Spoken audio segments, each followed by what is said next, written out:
Jesus morre na sexta de tarde, fica no túmulo o sábado inteiro e ressuscita no domingo de manhã cedinho. Quanto tempo real foi isso? Menos de 48 horas.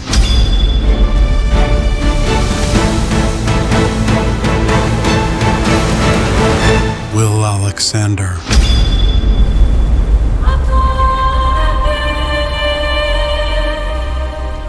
Tipo assim, se você contar direito, parte da sexta, o sábado completo e só um pedacinho do domingo. Onde está o terceiro dia inteiro? Onde está a terceira noite? O texto grego de Mateus 12:40 diz claramente 3 dias e 3 noites. Igual Jonas ficou dentro do peixinho. Mas na prática, o hippie nazareno ficou tipo umas 36 horas no máximo. Os próprios evangelhos não batem nem na hora que ele ressuscitou. Mateus diz, ao raiar do dia. Lucas fala, muito cedo. João diz, ainda escuro. Já reparou como cada um conta um filme diferente? Isso é 3 dias e 3 noites completos? Ou é uma conta criativa que a tradição repetiu até virar fato? Para encaixar, muitos explicam que os antigos contavam qualquer parte do dia como o dia inteiro. Essa explicação mostra que a frase não é usada de forma direta e literal. É preciso reinterpretar para que combine com a tradição de sexta a domingo. E quando uma profecia precisa de correção para caber nos fatos, fica difícil dizer que ela aprova o evento de forma clara, não é? Se fosse um milagre tão claro, por que precisa de malabarismo com calendário? E o pior, o velhinho paranoico lá de cima supostamente planejou tudo isso para salvar a humanidade, mas não conseguiu nem fazer a contagem de dias bater direito. Se fosse verdade, por que ninguém na época romana registrou nada? Nenhum, zero. Nenhum historiador romano, nenhum funcionário de Pilatos, nenhum soldado que estava de guarda escreveu. O cara que crucificamos sumiu do túmulo e apareceu vivo para todo mundo. Zero. O único lugar que conta essa mentira é o livro de contos de fada Bronze Age, escrito décadas depois, por pessoas que nem estavam lá. As aparições acontecem só para quem já acreditava. Ninguém conta que Pilatos ou soldados viram Jesus depois. É como uma festa só para os amigos da família. Ninguém de fora confirma. Agora, olha os evangelhos um por um, como quem abre 4 livros diferentes da mesma história. Mateus 28, do 1 ao 2. 2 mulheres, Maria Madalena e a outra Maria, vão ao sepulcro ao amanhecer. Um anjo desce, rola a pedra e senta em cima. Marcos 16, do 1 ao 5. 3 mulheres, Maria Madalena, Maria mãe de Tiago e Salomé. Elas chegam quando o sol já nasce e encontram um jovem vestido de branco dentro do túmulo. Lucas 24, do 1 ao 4. Várias mulheres. 2 figuras com roupas brilhantes aparecem de repente. João 20, do 1 ao 12. Só Maria Madalena vai primeiro, ainda escuro. Vê a pedra removida, corre contar os discípulos e depois volta e vê 2 anjos sentados onde estava o corpo. Quem será que foi primeiro? Quantas mulheres? Um anjo ou 2? Um jovem ou anjos brilhantes? E a pedra já estava rolada ou rolou na frente delas? E os guardas, afinal, viram um anjo ou não? Cada evangelho dá um filme diferente do mesmo evento, né? Não são detalhes bobos, são testemunhas oculares descrevendo o momento mais importante da fé cristã. E tem um detalhe bizarro também que quase ninguém fala. A própria Bíblia diz que várias pessoas mortas saíram dos túmulos e andaram pela cidade junto com Jesus. A passagem é Mateus 27, dos 52 a 53. Os túmulos se abriram e muitos corpos de santos que tinham dormido foram ressuscitados. E saindo dos túmulos, depois da ressurreição, eles entraram na cidade santa e apareceram a muitos. Pausa aí, pensa nisso direito. Não é um milagre pequeno, não é um cara só. É um monte de zumbi andando pela cidade, aparecendo para as pessoas. E agora, uma pergunta que destrói tudo. Cadê o registro disso? Imagina hoje, 10 mortos saindo do cemitério, andando no centro da cidade. Você acha o quê? Que ia ter vídeo, polícia, hospital, notícia no mundo inteiro? Sim, ia parar o planeta. E agora vamos voltar para a história. Jerusalém chega, festa, gente para todo lado. E ninguém fora da Bíblia registrou isso, nem os outros evangelhos contam isso. Só Mateus que solta essa bomba e ninguém mais confirma. Agora responda sem fugir. Se vários mortos andando pela cidade não deixou rastro nenhum na história, isso é milagre real ou é história sendo aumentada para parecer mais impressionante? E mais uma. Por que esse milagre absurdo só aparece em um texto e some completamente do resto? Milagre de verdade explode na realidade, não fica escondido num único relato. Caraca, e é isso aí que ninguém te conta, não é? Os detalhes mudam, como quem conta a mesma piada em rodas diferentes e esquece algumas partes. Isso porque a Bíblia é a palavra de Deus e foi inspirada, né? Nossa, quantos erros para uma palavra perfeita. Tá, mas esse Jesus realmente venceu a morte. Cadê ele agora? Ressuscitou com um corpo glorioso, apareceu para os discípulos, comeu peixe para provar que não era fantasma, deixou Tomé enfiar o dedo na ferida e depois evaporou, sumiu. Nunca mais apareceu. Nunca mais uma aparição pública e clara para os romanos, para os judeus, para os historiadores. Se o objetivo era provar para a humanidade inteira que a morte foi derrotada, por que fazer um showzinho só para uns 500 seguidores e depois, ghosting eterno? Não, olha só, imagina se hoje em dia ele aparecesse no meio da Times Square, ou no meio de uma live no YouTube, ou parasse uma guerra no Oriente Médio, só aparecendo. Oh no, Jesus! Isso sim seria milagre de verdade, né? Não essa história de subiu para os céus e agora está sentado à direita do Pai. Enquanto o mundo continua exatamente igual, cheio de gente morrendo de câncer, criança passando fome e guerras rolando desde sempre. Se Jesus realmente ressuscitou e apareceu vivo para centenas de pessoas, como diz 1 Coríntios 15, esperaríamos menções em registros romanos, judeus, ou de historiadores da época que viviam em Jerusalém ou na Judéia. No entanto, fontes não cristãs, como Tácito, cerca de 116 d.C., e Joséfo, cerca de 93 d.C., falam apenas da execução de Jesus e da existência de cristãos que acreditavam nele. Não descrevem um túmulo vazio e nem aparições públicas. Um evento tão extraordinário, alguém voltando da morte, sendo visto por muitos. Provavelmente teria sido notado, por autoridades ou cronistas locais. O silêncio sugere que o que circulava era a fé dos seguidores, não fatos observados por todos. A realidade não se curva a nenhuma oração, fé ou deuses. Histórias contadas anos depois dentro do mesmo grupo tendem a ganhar detalhes. Sem testemunhas de fora confirmando os fatos principais, a ressurreição fica como uma crença forte, mas não como um fato histórico comprovado por todos. A Páscoa hoje, ovos de chocolate, coelhinho, família reunida. Muita gente comemora sem saber direito o que significa. É tradição cultural, não prova histórica. Agora me responde, no evento mais importante da história, nem o básico bate? Os evangelhos foram escritos entre 30 e 60 anos após a crucificação. Se os autores não eram necessariamente testemunhas oculares de tudo, as diferenças nos detalhes, quem foi ao túmulo, quantos anjos, se a pedra rolou na frente ou se já estava rolada, mostram que as histórias cresceram e foram contadas de formas diferentes em comunidades distintas. Se nem isso fecha, como você tem tanta certeza do resto? Se Deus é todo poderoso e queria salvar todo mundo do pecado, por que ele não fez então um milagre que qualquer um pudesse verificar até hoje, hein? Tipo, deixar o corpo dele intacto para sempre, ou fazer ele aparecer todo ano na Páscoa para todo mundo ver. Mas aí não, né? É melhor ficar só na palavra, no esconde-esconde. É melhor ficar só na palavra, de uns caras que viviam numa época em que acreditavam que epilepsia era demônio e que a terra era plana. E o pombo fantasma, esse aí nem se manifesta mais, né? Pombo fantasma, cadê você? O milagre hoje é sempre eu orei e a dor de cabeça passou. Ou o câncer entrou em remissão depois da químio e da oração. Nunca é o cara sem perna ganhou perna na hora, ou o avião que ia cair parou no ar porque alguém orou. Milagre de verdade seria algo que quebra as leis da física de forma repetível e documentada. O que a Bíblia entrega são histórias antigas, sem uma única evidência arqueológica ou extra-bíblica que segure o peso. E agora vai dizer o quê? Que Deus trabalha de formas misteriosas? Que os caminhos dele são mais altos que os nossos?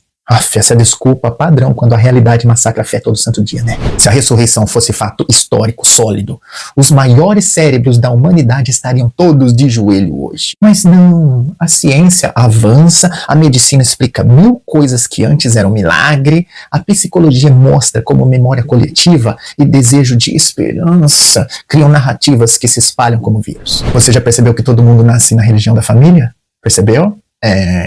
Aí trocou de igreja, trocou de quê? De regra. Por exemplo, católico não come carne na sexta, porque é tradição. Evangélico come tranquilamente. Já outros nem ligam. Deus muda de ideia 24 horas dependendo da denominação. Ou cada grupo está só inventando o próprio manual para controlar o rebanho? Pensa, se fosse ordem direta de Deus, não deveria ser igual para todo mundo que segue a mesma Bíblia? Uma regra divina não muda de acordo com a denominação. Parece mais tradição humana, né? Cada grupo criando seu próprio manual para sentir que está fazendo algo especial. Ah, então Deus se preocupa com o que tem no seu próprio numa cesta específica, mas não impede uma criança morrendo de fome no mesmo dia? Prioridade parece estranha, né? Quando olhamos para a realidade nua e crua. Se você mudar de igreja, a regra muda. Ué, mas Deus mudou? Ou será que você percebeu algo?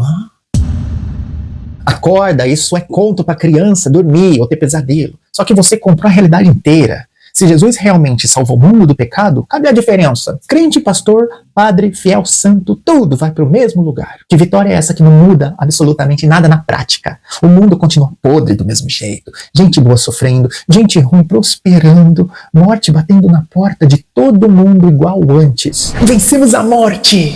Mas todo mundo continua morrendo. Que vitória mais fajuta é essa, né? E aí, vai fazer o que agora? Vai continuar repetindo que foram 3 dias porque a Bíblia diz? Mesmo quando a matemática e os próprios evangelhos discordam? Ou vai começar a questionar se talvez essa seja só uma das tantas histórias que a humanidade inventou para lidar com o medo da morte? Veja se não é patético. Deus, fiscal de prato, preocupadíssimo com o que você come na cesta, mas totalmente ausente quando criança morre de fome ou bomba cai em hospital. Prioridades divinas bem estranhas, né não? Se ele realmente se importasse com salvação, ele não ia deixar o pacote de salvação mais importante da história, cheio de furos lógicos que até uma criança percebe. O velhinho paranoico não tá nem aí, pra sua carne na sexta-feira, pro seu jejum, pro seu dízimo, até porque ele não existe, né? E nunca existiu. O que existe é gente precisando de esperança, igrejas precisando de dinheiro e controle, simples assim. A escolha é sua, mas a realidade não tá nem aí, pro que você acredita. Ela só continua funcionando do jeito que sempre funcionou. Sem Deus, sem ressurreição, sem milagre. Só matéria, evolução, causa e efeito. Isso, meus queridos, é muito mais bonito do que qualquer história de hippie nazareno voltando dos mortos depois de um final de semana mal contado. Pensa nisso, tá? Da próxima vez que alguém te falar. Ele ressuscitou no 3º dia. Pergunta quantas horas foram. Pergunta onde está o corpo agora. Pergunta porque ninguém fora do clube registrou nada. E vê se a resposta vem sempre com a mesma desculpinha esfarrapada. Mistério, fé, tradição. Qualquer coisa menos evidência real. O mundo segue implacável. Orações não param aviões caindo. Fé não cura a pandemia sozinha. Remédio, ciência e ação humana, sim. Os evangelhos foram escritos em grego décadas depois dos fatos, por pessoas que não eram os apóstolos originais. A exegese moderna mostra que Marcos é o mais antigo, e Mateus e Lucas copiaram bastante dele, às vezes mudando detalhe para ajustar a mensagem. E João é ainda mais diferente, escrito depois. Isso é normal em histórias antigas que viram lenda, não é conspiração. É como gente conta e reconta até a versão que inspira mais. Ressurreição sem corpo presente é só história contada. Fé sem evidência repetida é eco de berço. Deus das lacunas encolhe toda vez que a ciência explica mais um pedaço do mundo real. Psicologia explica fácil. A gente acredita no que a família ensina desde pequeno. Criança nasce muçulmana, vira muçulmana. Nasce cristã, vira cristã. Não é estudo profundo, é repetição emocional. Quando a morte bate na porta, o medo faz a gente agarrar qualquer promessa de vida eterna. É humano, mas não prova que é verdade. Então desafio direto aos cristãos que defendem a ressurreição literal. Mostre Jesus ressuscitado hoje. Não em visão, não em sonho, não em sentimento no coração. Mostra ele fisicamente, como os evangelhos dizem que apareceu, comendo peixe, mostrando as mãos furadas, conversando cara a cara. Se ele venceu a morte de verdade, não deveria ser impossível. Mas aí se você diz que isso foi só para aquela época, então você já relativizou a Bíblia, é interpretação sua, uma opinião. Se você diz que é simbólico, aí você admitiu que não foi literal. Se tenta viver como se fosse fato absoluto, a realidade mostra. Ninguém vê ele andando por aí há 2000 anos. Porque entra em choque direto com a biologia, a história e a observação simples do mundo. Deuses ficam em silêncio enquanto as contas vencem, doenças chegam e corpos apodrecem. Palavras bonitas não mudam isso. Piques, remédio e ciência, sim. Mas é triste, né, pessoal, ver gente presa numa história que se desmonta sozinha quando a gente olha de perto. É triste porque rouba a autonomia, tempo e energia que poderiam ser usados para viver de verdade aqui e agora. Se A é contradição interna nos evangelhos, então B não pode ser testemunha confiável. Se B não tem registro fora do círculo de crentes, então C não é fato histórico aceito. Se C não muda a realidade diária de morte e sofrimento, então a promessa central cai por terra. Literal cai na história e na contradição. Simbólico cai na teologia vazia. Mistério cai na honestidade intelectual. Só sobra fé cega assumida e a realidade continua implacável. Você acredita porque estudou todos os lados ou porque te ensinaram desde criança e o medo de morrer fez o resto? Pense nisso. A verdade não precisa de malabarismo. Ela aguenta a luz do dia. Ai, mas é que a fé a gente... Então pronto. Você mesmo admitiu. Não é evidência. É crença, é fé. E aqui vem o desafio simples. Pega os 4 evangelhos e leia só a parte da ressurreição. Versículo por versículo, sem pular. Anote quantas mulheres foram ao túmulo, quantos anjos apareceram, se a pedra foi rolada na frente delas ou não. Depois tente fazer todos os detalhes baterem perfeitamente, sem forçar. Se você conseguir, mostre. A maioria nunca tenta, porque quando tentam, a conta não fecha. E agora vamos lá, pessoal. Um quiz rápido para fixar e fazer pensar. 5 perguntas, vamos ver se vocês realmente aprenderam. Pergunta de número 1. Quantos dias completos se passaram da morte de Jesus até o domingo de manhã, segundo a contagem simples de tempo? Letra A, 3 dias e 3 noites completos. Letra B, menos de 2 dias. Letra C, exatamente 3 dias. Letra D, 1 semana. Então, bora a resposta correta. Letra B. Pergunta de número 2. Nos evangelhos, o número de mulheres que foram ao túmulo é sempre o mesmo? Letra A, não, varia entre 1, 2, 3 ou mais. Letra B, sim, sempre 2. Letra C, sempre uma só. Letra D, sempre 4. E aí, qual você acha que é? Resposta correta, letra A. Pergunta de número 3. Há registros de historiadores romanos da época contando que Jesus ressuscitou publicamente? Letra A, sim, vários. Letra B, todos contam a mesma versão. Letra C, só um. Letra D, não, nenhum. Resposta correta, letra D. Pergunta de número 4. Se Jesus venceu a morte de forma visível, por que ele não apareceu abertamente para toda Jerusalém?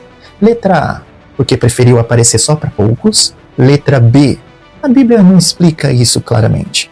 Letra C, porque a história se desenvolveu como tradição oral antes de ser escrita.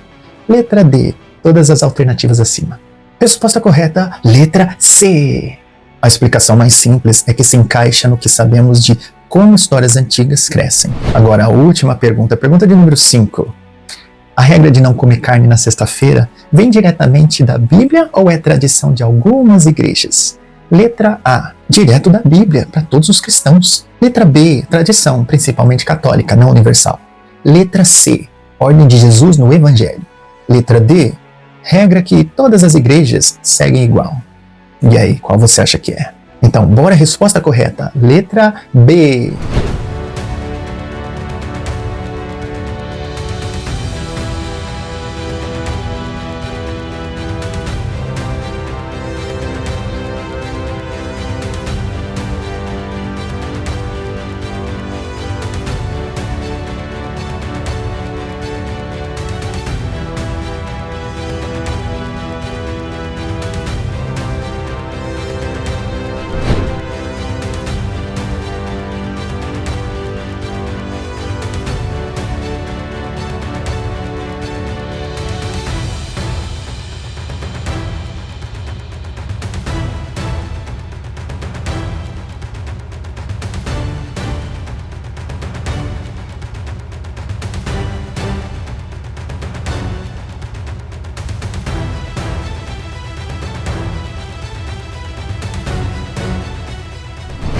E aí, pessoal? Me fala aí nos comentários quantas você acertou. Se Deus queria provar que venceu a morte, por que fez do jeito mais fraco possível? Sem registro oficial, sem prova física, com versões que nem batem e desaparecendo logo depois. Isso não é plano perfeito. Isso é exatamente como histórias humanas nascem. E agora a pergunta que não larga mais a sua cabeça. Se isso fosse verdade mesmo, por que parece tanto com uma história mal contada e tão pouco com um fato impossível de negar?